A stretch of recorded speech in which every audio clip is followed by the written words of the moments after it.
ಸ್ನೇಹಿತರೆ, ಎಲ್ಲರಿಗೂ ಶ್ರೀ ಸಾಯಿ ಚಾನೆಲ್ಗೆ ಸ್ವಾಗತ. ನಾನು ನನ್ನ ಹಿಂದಿನ ವಿಡಿಯೋದಲ್ಲಿ ಶ್ರೀ ಸಾಯಿ ಸಚ್ಚರಿತ್ರೆಯ 30ನೇ ಅಧ್ಯಾಯವನ್ನು ತಿಳಿಸಿಕೊಟ್ಟಿದ್ದೇನೆ. ಈಗಿನ ವಿಡಿಯೋದಲ್ಲಿ ಶ್ರೀ ಸಾಯಿ ಸಚ್ಚರಿತ್ರೆಯ 31ನೇ ಅಧ್ಯಾಯವನ್ನು ತಿಳಿಸಿಕೊಡುತ್ತೇನೆ. ದಯಾಸಾಗರ ಶ್ರೀ ಸಾಯಿ. ಶ್ರೀ ಗುರುಭ್ಯೋ ನಮಃ. ಅಂತ್ಯಕಾಲದಲ್ಲಿ ಯಾವ ಸ್ಮರಣೆ ನಮಗೆ ಬರುತ್ತದೆಯೋ ಅದಕ್ಕೆ ತಕ್ಕ ಫಲ ನಮಗೆ ದೊರೆಯುತ್ತದೆ. ಇದರಿಂದಲೇ ನಾವು ಸದಾ ಸ್ಮರಣೆಯ ಅಭ್ಯಾಸವನ್ನು ರೂಢಿಸಿಕೊಳ್ಳಬೇಕು. ಸಂತರಿಗೆ ನಾವು ಶರಣಾದರೆ ಅವರು ನಮಗೆ ಸದ್ಗತಿ ದೊರೆಯಲು ಸಹಾಯ ಮಾಡುತ್ತಾರೆ. ಇದಕ್ಕೆ ಬಾಬಾ ಅವರನ್ನು ತಮ್ಮ ಅಂತ್ಯಕಾಲದಲ್ಲಿ ಸ್ಮರಿಸಿದ ಹಲವು ಭಕ್ತರುಗಳು ಪ್ರಸಂಗಗಳೇ ಸಾಕ್ಷಿಯಾಗಿವೆ. ವಿಜಯಾನಂದರೆಂಬ ದಕ್ಷಿಣದ ಸಾಧುಗಳೊಬ್ಬರು ಮಾನಸ ಸರೋವರಕ್ಕೆ ಹೊರಟರು. ದಾರಿಯಲ್ಲಿ ಬಾಬಾ ಅವರ ಕೀರ್ತನೆಯನ್ನು ಕೇಳಿ ತಿಳಿದು ಶಿರಡಿಯಲ್ಲಿ ತಂಗಿದರು. ಅಲ್ಲಿದ್ದ ಸಂತರೊಬ್ಬರು ಮಾನಸ ಸರೋವರವನ್ನು ತಲುಪಬೇಕಾದರೆ ದಾರಿಯ ಕಷ್ಟವನ್ನು ಅವರಿಗೆ ತಿಳಿಸಿದರು. ಇದರಿಂದ ಹೆದರಿದ ಅವರು ತಮ್ಮ ಯಾತ್ರೆಯನ್ನು ಕೈಬಿಟ್ಟರು. ನಂತರ ಬಾಬಾ ಅವರ ದರ್ಶನ ಪಡೆದು ಭಕ್ತಿಪೂರ್ವಕವಾಗಿ ವಂದಿಸಿದರು.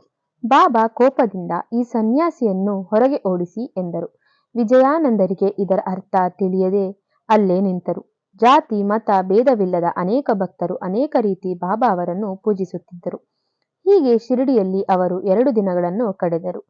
ಅಷ್ಟರಲ್ಲಿ ಅವರ ತಾಯಿಗೆ ಅನಾರೋಗ್ಯವೆಂಬ ಪತ್ರ ಬಂದಿತು. ಇದರಿಂದ ದುಃಖಿತರಾದ ಅವರು ಬಾಬಾ ಅವರ ಬಳಿ ಊರಿಗೆ ಹೊರಡಲು ಅನುಮತಿ ಬೇಡಿದರು. ಬಾಬಾ, ನೀನೆಂಥ ಸನ್ಯಾಸಿ, ವ್ಯಾಮೋಹವನ್ನು ಬಿಡು, ನಾಳೆಯಿಂದ ಎಲ್ಲಿಗೂ ಹೋಗದೆ ಭಾಗವತ ಪಾರಾಯಣ ಮಾಡು, ನಿನಗೆ ಶಾಂತಿ ಸಿಗುತ್ತದೆ ಎಂದರು. ವಿಜಯಾನಂದರು ಭಾಗವತ ಪಾರಾಯಣವನ್ನು ಪ್ರಾರಂಭಿಸಿದರು.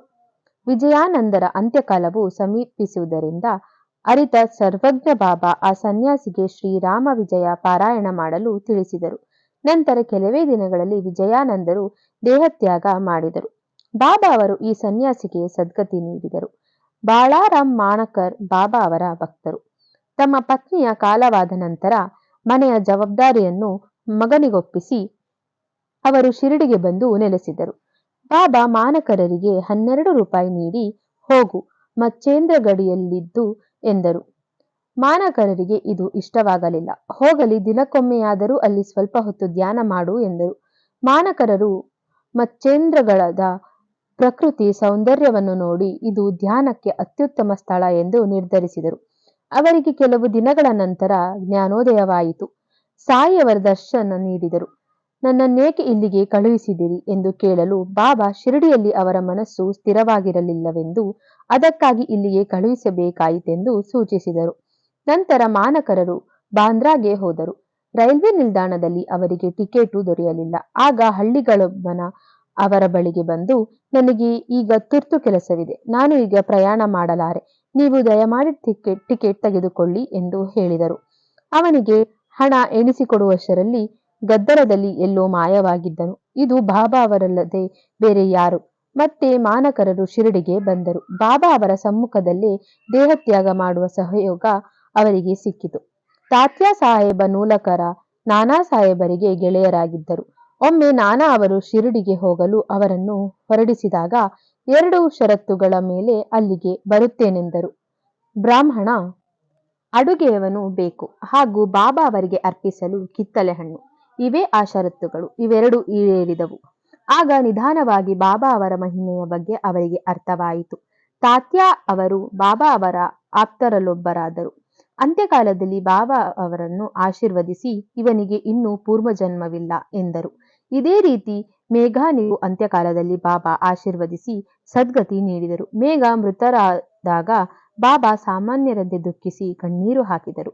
ಬಾಬಾ ಅವರ ಮಹಾಸಮಾಧಿಯ ಮೊದಲ ಒಂದು ಘಟನೆ ನಡೆಯಿತು. ಕೆಲವು ಜನರು ಹುಲಿಯೊಂದನ್ನು ಸರಪಳಿಯಿಂದ ಕಟ್ಟಿ ಗಾಡಿಯಲ್ಲಿ ಹಾಕಿ ಶಿರಡಿಗೆ ಎಳೆತಂದರು. ಅದನ್ನು ಪ್ರದರ್ಶಿಸಿ ಬಂದು ಹಣದಿಂದ ತಮ್ಮ ಜೀವನ ನಡೆಸುತ್ತಿದ್ದರು. ಆ ಹುಲಿ ರೋಗದಿಂದ ನರಳುತ್ತಿದ್ದು ಔಷಧಿಯಿಂದಲೂ ಅದು ಗುಣವಾಗಲಿಲ್ಲ. ಬಾಬಾ ಅವರ ಕೀರ್ತಿಯನ್ನು ಕೇಳಿ ಅವರು ಶಿರಡಿಗೆ ಬಂದರು. ಮಸೀದಿಯೊಳಗೆ ಕಾಲಿಡುತ್ತಲೇ ಅದು ತನ್ನ ಬಾಲವನ್ನು ಅಲ್ಲಾಡಿಸಿ 3 ಸಲ ನೆಲಕ್ಕೆ ಹೊಡೆದು ತನ್ನ ಪ್ರಾಣವನ್ನು ಬಿಟ್ಟಿತು. ಈ ಹುಲಿಯೇ ಧನ್ಯ. ಅದಾದ 7 ದಿನಗಳ ನಂತರ ಬಾಬಾ ದೇಹತ್ಯಾಗ ಮಾಡಿದರೆಂಬಲ್ಲಿಗೆ ಶ್ರೀ ಸಾಯಿ ಸಚ್ಚರಿತ್ರೆಯ 31ನೇ ಅಧ್ಯಾಯವು ಸಂಪೂರ್ಣವಾಯಿತು. ಶ್ರೀ ಸಾಯಿನಾಥಾಯ ನಮಃ. ನಾನು ನನ್ನ ಮುಂದಿನ ವಿಡಿಯೋದಲ್ಲಿ ಶ್ರೀ ಸಾಯಿ ಸಚ್ಚರಿತ್ರೆಯ 32ನೇ ಅಧ್ಯಾಯವನ್ನು ತಿಳಿಸಿಕೊಡುತ್ತೇನೆ. ಈ ವಿಡಿಯೋ ನಿಮಗೆ ಇಷ್ಟವಾಗಿದ್ದಲ್ಲಿ ಲೈಕ್ ಮಾಡಿ, ಶೇರ್ ಮಾಡಿ ಹಾಗೂ ಶ್ರೀ ಸಾಯಿ ಚಾನೆಲ್ ಅನ್ನು ಸಬ್ಸ್ಕ್ರೈಬ್ ಮಾಡಿ. ಶ್ರೀ ಸಾಯಿನಾಥಾಯ ಮಂಗಳಂ.